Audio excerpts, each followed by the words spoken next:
For anyone who's been following my channel for 2 minutes or more, you'll know I make a lot of videos on abilities. Badly designed abilities, well-designed abilities, removed abilities, types of abilities, the whole 9 yards. Which is why I'm surprised I haven't made a video on this topic yet. Better late than never though. Today I'll be making a video on the top 10 most powerful abilities in League of Legends. In a game with no shortage of complaints on frustrating champions and overloaded kits, it can be difficult to curate almost 500 abilities into just 10, so some explanation on my grading criteria is in order. As you know, abilities are tailor-made to the champion specifications, the kind of playstyle they have, and what the ability in question is synergizing with. This allows a few of them who objectively would be absolute war crimes to exist in the game because within the context of their owner's moveset, it's more tolerable than in a vacuum. Circumstances can cause an ability to fluctuate in value. For instance, Darius' passive is phenomenal, no one would say otherwise, but how valuable is it on a champion who builds AP? Is it really that good on a burst-oriented champion who likely one-shots their target before even reaching 5 stacks? So on and so forth. The 10 I chose are meant to be applicable to as many champions as possible, regardless of class, scaling, etc.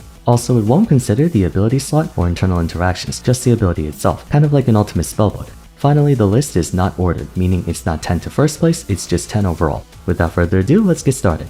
First ability, and this should be no surprise, is Tryndamere Undying Rage. Unless your name is Sion, there's legitimately no champion who doesn't want this ability. Yes, even Karthus would want this. 5 seconds of death immunity that can be activated even while crowd controlled. The bonus Fury gain is lost on anyone besides Renekton, Rek'Sai, or anyone with a similar Fury mechanic, but that's a moot point as this ability circumvents the single universal form of counterplay for any champion, killing them. Additionally, while I'm not going to consider mana cost on champions who don't use it, the fact that this ultimate has no cost makes it all the more valuable. The only thing balancing Undying Rage is that it's on a champion whose only method of dealing damage is close range auto attacks. Imagine giving this to a ranged attacker or an assassin who can blitz you down in a fraction of a second. This might be in contention for the best ability in the entire game period.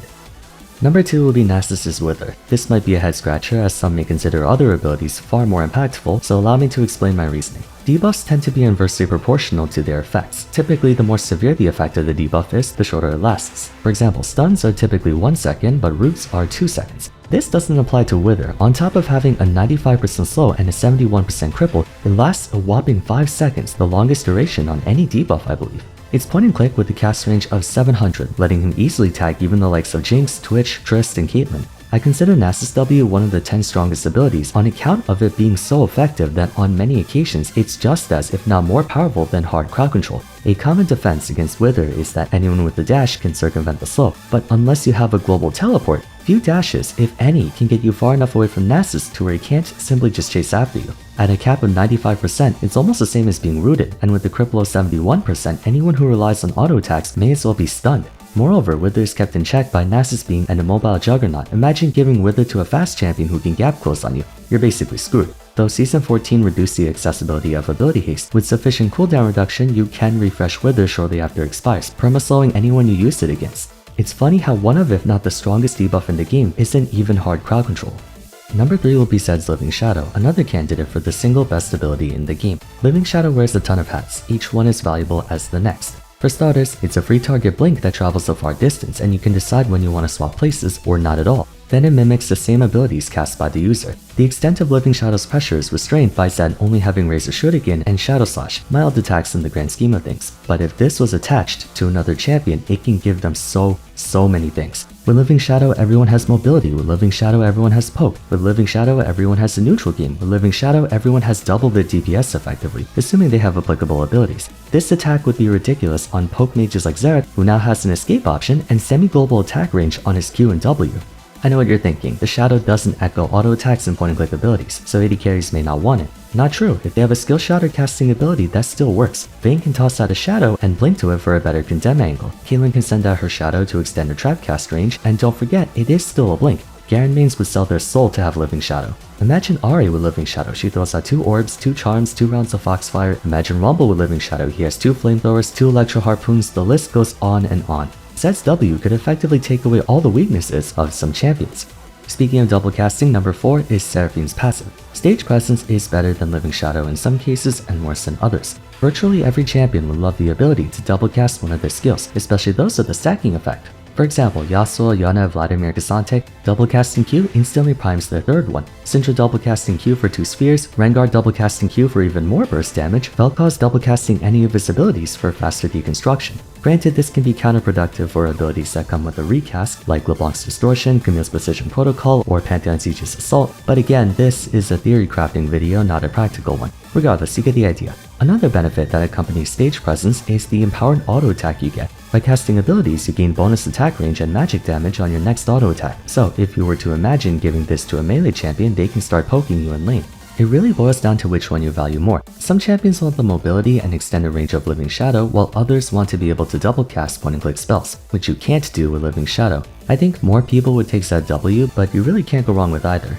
Number 5 is Yasuo's Wind Wall. You knew it was going to be here. Despite being a situational ability in that it can only block projectiles, countless critical abilities in this game are projectiles, and around half of all champions in this game are ranged. You'd be hard-pressed to find a game where Wind Wall isn't effective. For many champions, Yasuo's W invalidates their entire kit, and it's also very forgiving. Wind Wall destroys any projectile that so much as touches it, no matter where it came from. Even if you put the wind wall in front of you, it can still block projectiles behind it and besides it. Lasting for 4 seconds, at higher ranks, its width can block off an entire choke point, giving it duration and coverage.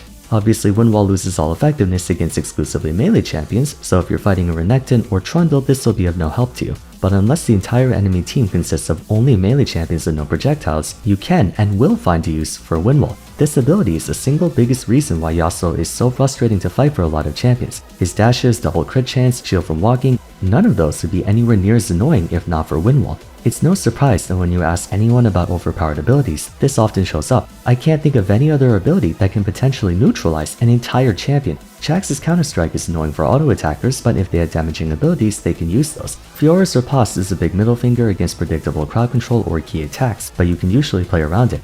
It's almost impossible for a projectile attacker to stop Wind Wall aside from wait for it to dissipate, but in the 4 seconds it takes for that to happen, they're probably dead. Hard to believe this guy came out 10 years ago. Number 6 is Yumi's You and Me. Though she's no longer as big of a virus to the game as she used to be following her gameplay update, Yumi is still a very detested champion for many just by her sheer concept. In her defense though, if her companion dies and she has no one to reattach to, she's completely at the mercy of the enemy team, given the absence of any meaningful combat pressure in their kit. Now, imagine giving this to someone who does have combat pressure. Forget what I said about Tryndamere and Zed. You and Me is easily the strongest ability in the game. Think about it. A mage attaching themselves to a super tank like Sion, Ornn, Zac, or Sejuani. Lulu quite literally being joined at the hip to Kog'Maw, making it impossible for you to hit her. Imagine a Fiora tagging onto a Malphite as he ults in, then detaching herself and going to town on the now CC'd backline. Yumi's W would unleash Armageddon on the balance of League of Legends if it was extracted out of her kit, underscoring just how offensive it is to have in the game. I'm aware you can't use basic attacks while tagged onto someone, so it's not like Vayne can hide behind a 10,000 HP Mundo in Free Fire, but in a similar fashion to the Zed Shadow argument, in no way does it make it any less appealing to have on those champs. Vayne can auto-attack a bunch, then hide behind her tank support and wait until it's safe to come back out again. It's like a reverse Tahm Kench Devour. For anyone else, it's fair game. Ace lanes can hide behind their tank and just Q spam while the tank moves around for them. And there's no way you can stop the channel because he's untargetable. I cannot even begin to fathom the extent of applications Yumi's W has. Like, who doesn't want this? I'm legitimately trying to think of a single champion who doesn't want the ability to hide behind someone else. You might say tanks, considering they're the ones you want to hide behind, but even tanks will love Yumi W. If a Malphite hides behind a Vayne, no one would have the balls to engage on her. As soon as they do, he detaches and ults him just like that. Or you can have Maokai attached to a Nocturne as he goes in, and then you have both of them in the middle of the enemy team. There's unironically limitless ways to abuse this ability if it were usable outside of the context of Yumi's kit. Number 7 will be Malphite's ultimate. Hear me out. Compared to the aforementioned game warping, nay, game shattering abilities, Malphite's ultimate may seem underwhelming, but its simplicity is what makes it so valuable in my opinion. Crowd control is the X factor of League. Veigar can have 1 billion AP or Smolder can have 1,000 stacks, but if they get CC'd, they may as well have nothing. No other ability embodies the spirit of crowd control and hard engage more than Malphite's unstoppable force. It's a long-range, free target CC immune dash accompanied by a respectable amount of base damage and a 1.5 second knockup, meaning tenacity is worthless against it. Even those who don't build ability power can make great use of Malphite's ultimate. Assassins, easy gap closer and lockdown. Fighters, easy engage. Duelists, you're impossible to 1v1. ADCs, name a better get off me tool than this. Mages, well, they're building AP so they can one-shot you with it. Tanks? Hooray, more CC. Worst case scenario, it's also good for escaping as it travels a far distance, so you can use it for a wide variety of things. It's just a complete package. Most other engage abilities have a weakness or require some kind of follow-up to them. Alistar's headbutt necessitates pulverize. Zack's elastic slingshot takes time to channel and is a lot slower. Sejuani's arctic assault can only knock out one person, but Malphite's ultimate does everything. I would gladly give up both summoner spells to have Malphite ult as a summoner, and I'm sure many of you would as well, no matter who you're playing. For crying out loud, you can be 0-10, but you get one good ultimate and win the fight for your team. Malphite's just him. Number 8 is Akshan's Dirty Fighting. Ironically, this might be the most controversial pick of the list, despite how crazy of an ability this is. I chose this not for the amount of champions that would make use of it, but for how destructive it would be on those who do. On-hit effects are such a prevalent aspect of League's gameplay compared to back in the day where there weren't that many. Even without that, Akshan's passive is fantastic for anyone who remotely likes to auto-attack. You get 2 shots for free, a bit of extra damage from the 3-hit passive, you can cancel the second auto to get a quick speed boost and kite or chase enemies with it, and you get a passive shield every so often. I cannot think of a single AD carry who wouldn't want this passive, even Ezreal can use it. And there are tons of melee champions who want this too, assuming they have it along with their own passive, mind you. Dirty Fighting is bounced on Akshan considering his Q is a pretty mild ability, his W isn't even a combat spell, and his ultimate's not the best. But imagine giving this to Senna for instance, one auto attack deals damage and takes the soul. Vayne with Dirty Fighting needs to only attack once to get a 3-hit passive in tandem with Rage Blade. Shen could use Dirty Fighting to get 2 quick hits of his Q, same with Cho'Gazi. It's not as crazy as other abilities on this list, but I think it deserves to be here purely for how disgusting it would be on champs with a modicum of auto attack pressure, which is still a lot of them. Number 9 is Kael's Divine Judgment. I'm torn on whether Kael's ultimate is better than Trinalt or vice versa. On one hand, you can burst down Kael before she has a chance to use it, but on the other, she can use this to rescue herself or her teammate, and following the changes they made to it last year, you get 2 seconds to attack at basically no penalty. A 2.5 second total invincibility is incredibly versatile, not to mention, it comes with a huge AoE attack at the end of it. Kael's ultimate is often overlooked on the basis of her being almost irrelevant for the first 20 minutes of the game. Outside of that though, take everything I said about Tryndamere ultimate and apply it to hers. Divine Judgment has only half the duration of Undying Rage, but in addition to being usable on teammates, it completely nullifies the damage, so you can cast it on a full HP champion and protect them, whereas when Tryndamere's ultimate wears off, death is imminent. A person can use Kael ult to withstand heavy fire and reposition before going back in, whereas a person with Trin ult is either fighting until they die or forced to recall unless they get healed back up. So the applications can vary, but all in all, it's pick your poison. Easily one of the best abilities in the game.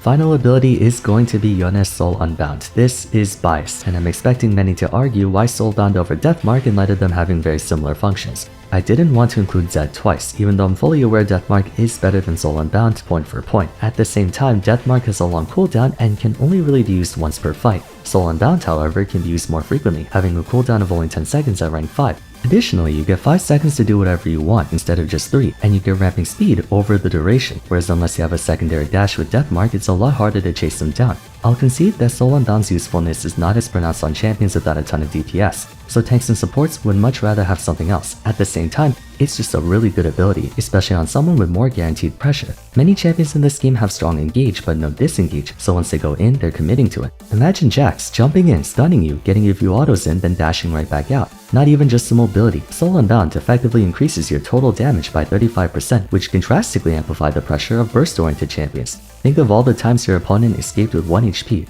That will never happen again. It's frequently regarded to be as strong as an ultimate, but on a basic ability.